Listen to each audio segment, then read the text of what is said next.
Ya teman-teman semua, baik lagi di KPN News. Kita masih bahas kasus Subang. Kita bahas kasus Subang lagi karena sudah keputusan hakim teman-teman, dan sudah diputuskan oleh hakim bahwasanya memang Pak Yosep lah adalah pelakunya gitu. Intinya di situ ya teman-teman.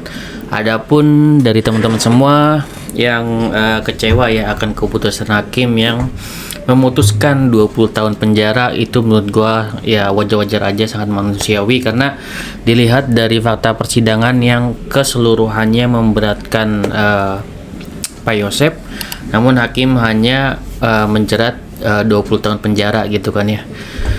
Bagaimana pendapat lu sendiri Bang gitu kan ya untuk keputusan ini gitu kan ya. Yang pertama gue mau ngucapin tentunya seperti yang gue ucapin dulu, gue tentunya menghargai ya apapun yang hakim putuskan gitu kan ya. Tinggal kita bahas gitu kan ya, kenapa hakim itu bisa memutuskan 20 tahun penjara gitu, tidak seumur hidup gitu atau hukuman mati gitu ya. Di sini seperti teman-teman ketahui, di sini kan JPU-nya ya dasarnya.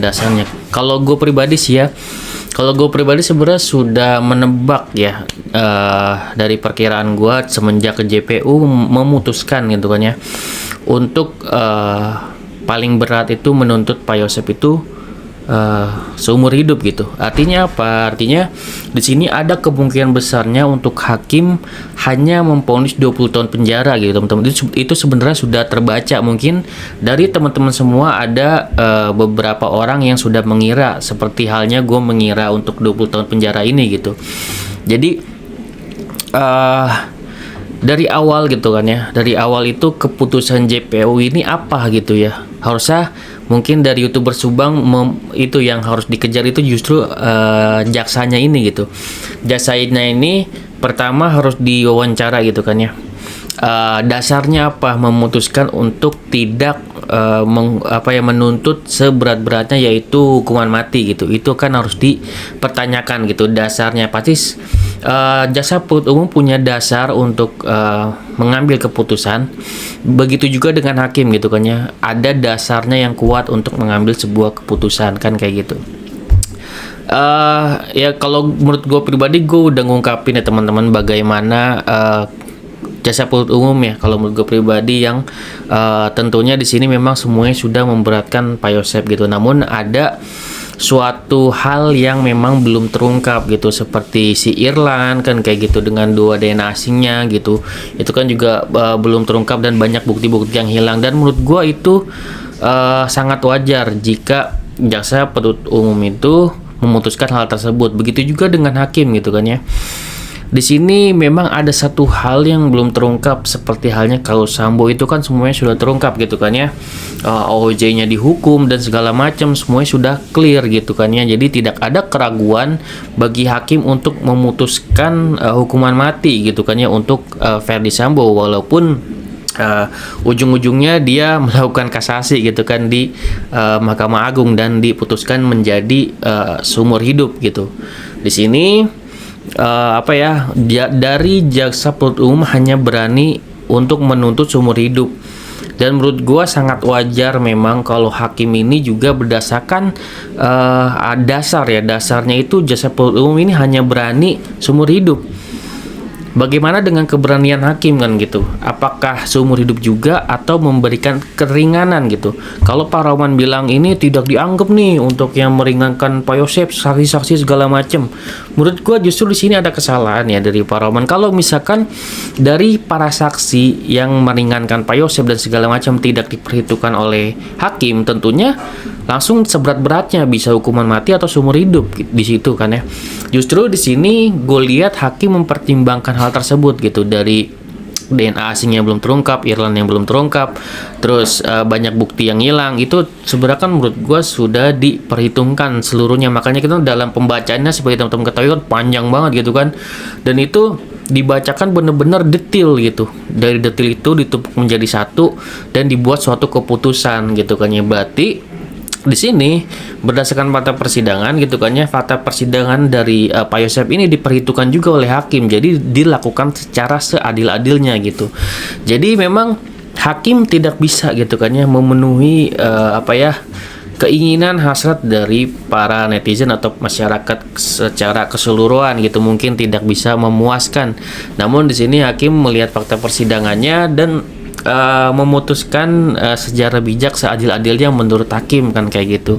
Dan itu kalau gue pribadi gue hargain, walaupun secara pribadi gue sendiri merasa seumur hidup itu untuk diputuskan hakim itu lebih pantas kalau menurut gue pribadi ya teman-teman, berdasarkan fakta persidangan yang semuanya sudah komplit, kecuali memang ada satu keganjalan mungkin di hakim, memang masalah 2 DNA asing dan juga si Irlan itu gitu kan, ada bukti-bukti yang hilang. Menurut gue sih itulah yang membuat atau penyebab utama hakim tidak berani untuk memutuskan sampai seumur hidup kan kayak gitu.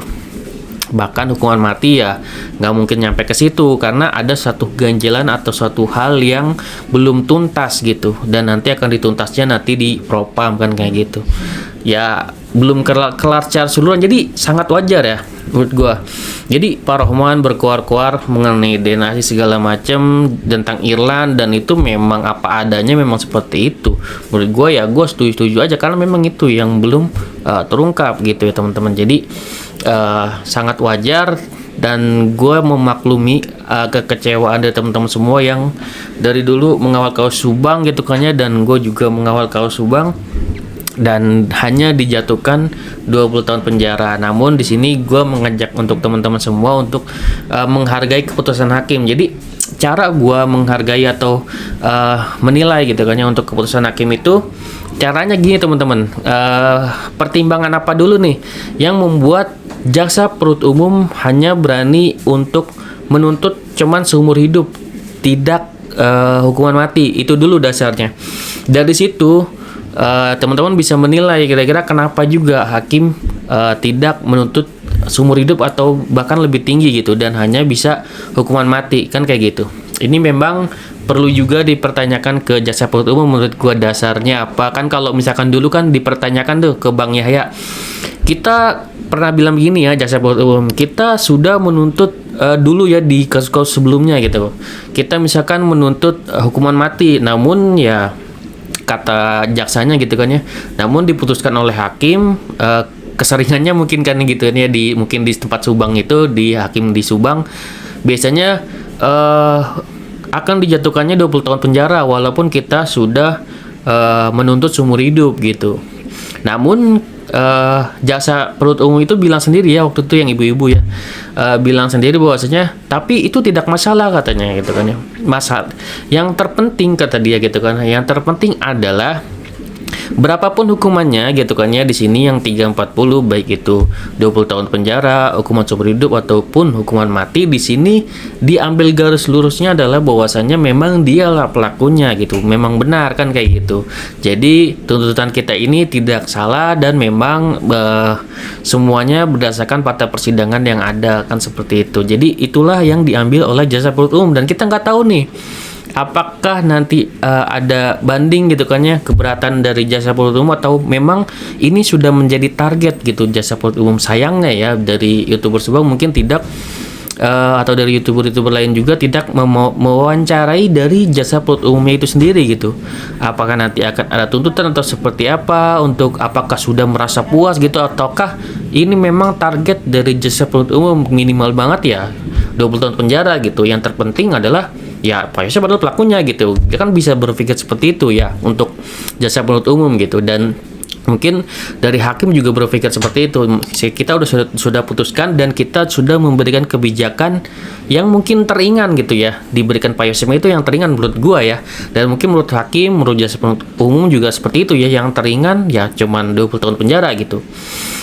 Adapun nanti Pak Yosef melakukan banding, gue nggak tahu jaksa penuntut umum melakukan banding atau enggak. Kalau Pak Yosef udah pasti melakukan banding, dan di sini dalam suatu hal atau melakukan banding tersebut bisa mendapatkan keringanan, bisa juga menjadi lebih berat gitu, bisa menjadi malah mendapat seumur hidup atau bisa hukuman mati gitu kan, bisa juga mendapatkan keringanan. Makanya di sini pertaruhan juga ya untuk Pak Rohman, karena kita akan bedah lagi gitu kalau misalkan dia mau melakukan banding kan kayak gitu.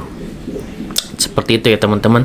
Jadi keputusannya sebenarnya garis lurusnya ya, buat teman-teman yang sudah mengawal kaos Subang, termasuk gue pribadi sebagai netizen, gue juga sudah diputuskan ini, garis tengahnya adalah Pak Yosep adalah pelakunya gitu kan ya. Tersangka, terdakwa, sekarang sudah menjadi terpidana gitu ya teman-teman, yang memang sudah diputuskan hukumannya gitu kan ya, ingkrah. Pak Yosep lah adalah pelakunya, itu adalah garisnya teman-teman, seperti itu. Jadi berapapun hukumannya, bagi gua, mungkin bagi YouTuber Subang, yang mungkin bagi teman-teman semua, inilah keputusan hakimnya gitu, bukan keputusan kita sebagai netizen atau segala macam. Keputusannya adalah siapakah pelakunya, itulah yang sudah ditetapkan atau sudah diponiskan kayak gitu. Tinggal kita menunggu kira-kira berapa ponis untuk Danu ya teman-teman. Gimana? Silakan teman-teman berkomentar mengenai hal ini, atau kalau masih, bang, gue nggak puas bang, gue harusnya masih berpikiran untuk dari fakta persidangan harusnya hukuman mati atau hukuman seumur hidup minimal kan gitu. Jadi silakan teman-teman berkomentar. Ini menurut gue pribadi, gue mencoba mengulik mungkin gitu kan ya, kenapa sih JPU hanya mampu untuk menuntut seperti itu? Apakah sudah puas JPU dengan 20 tahun penjara gitu kan? Apa sih alasan hakim gitu kan ya, hanya menuntut 20 tahun penjara gitu kan ya?